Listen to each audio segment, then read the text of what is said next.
বিৰোধীৰ ঐক্যমঞ্চৰ হৈ আমি সন্মানজনকভাৱে চিট ল'ব খোজোঁ। আজিৰ দিনটোত আমি এটাত খেলিম নে 100টাত খেলিম এইটো কথা ক'ব খোজা নাই। আমি একেলগতে কথা পাতিম আৰু যি ধৰণে যোনটো চিটত আমাৰ দলৰ মানুহ উঠিলে জিকিব সেইটো চিট আমি ল'ব খোজোঁ আৰু যিটো দলত কংগ্ৰেছ উঠিলে জিকিব কংগ্ৰেছে ল'ব লাগে, যিটো দলত বামপন্থী দলৰ মানুহ উঠিলে বামপন্থী দলক দিব লাগে আৰু এনেকৈ আমি সকলোৱে মিলিজুলি 2026ৰ মূল কথাটো হ'ব লাগে বিজেপিক পৰাজিত কৰা আৰু AIDFক খেদি দিয়া। এই দুইটা সাম্প্ৰদায়িক দলক খেদি দিব পাৰিলে অসমখন শান্ত হ'ব আৰু অসমৰ উন্নয়নৰ কামবিলাক কৰিবলৈ আকৌ আমি সুযোগ পাম।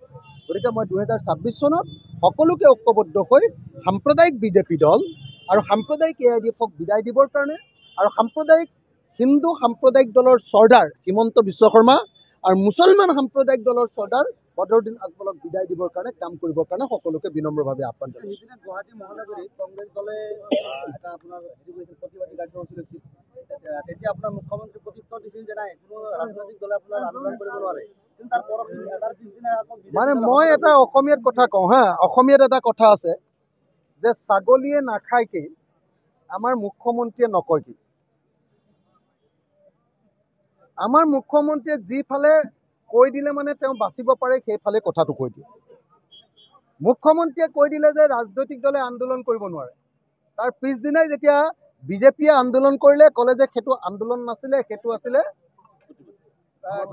কিবা সমদল। এনেকৈ পুৰুষক মহিলা আৰু মহিলাক পুৰুষ কৰি দিব পৰা যদি অসমত বা পৃথিৱীত মানুহ কোনোবা জন্ম হৈছে, আটাইতকৈ চৈতানী মানুহ যদি কোনোবা জন্ম হৈছে তেওঁৰ নামটো হ'ল হিমন্ত বিশ্ব শৰ্মা। হয়নে নহয়? হয়নে নহয়? একেবাৰে পৃথিৱীৰ 2 নম্বৰী আৰু ডেককৈ 2 নম্বৰী কথা ক'ব পৰা। সেইকাৰণে মই এটা কথা স্পষ্ট কৰি দিব খুজিছোঁ যে অসমৰ মানুহে হিমন্ত বিশ্ব শৰ্মাই 2 নম্বৰী কৰিছে, গতিকে হিমন্ত বিশ্ব শৰ্মা বহি থকা আপোনাৰ জনতা ভৱনত ধৰ্ণা দিবই। ৰাজ্যপাল অসমৰ হেড ৰাজ্যপালৰ ভৱনত আমি ৰাজভৱনত ধৰ্ণা দিমেই।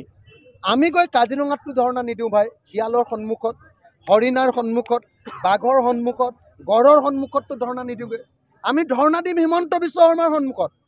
আৰে হিমন্ত বিশ্ব শৰ্মাৰ গালত খৰ হৈছে, অখিল গগৈ গালত ইয়াতে দৰৱ লগাই দিলে কিবা কাম হ'ব নেকি? হয়নে নহয় কওক? হিমন্ত বিশ্ব শৰ্মাই 2 নম্বৰী কৰিছে, হিমন্ত বিশ্ব শৰ্মাই গণতন্ত্ৰ হত্যা কৰিছে, হিমন্ত বিশ্ব শৰ্মাই সাম্প্ৰদায়িক ৰাজনীতি কৰিছে।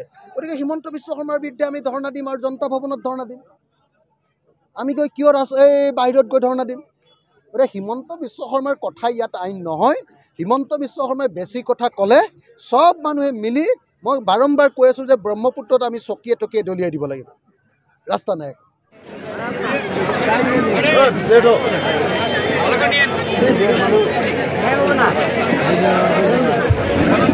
Hello. Short time rise.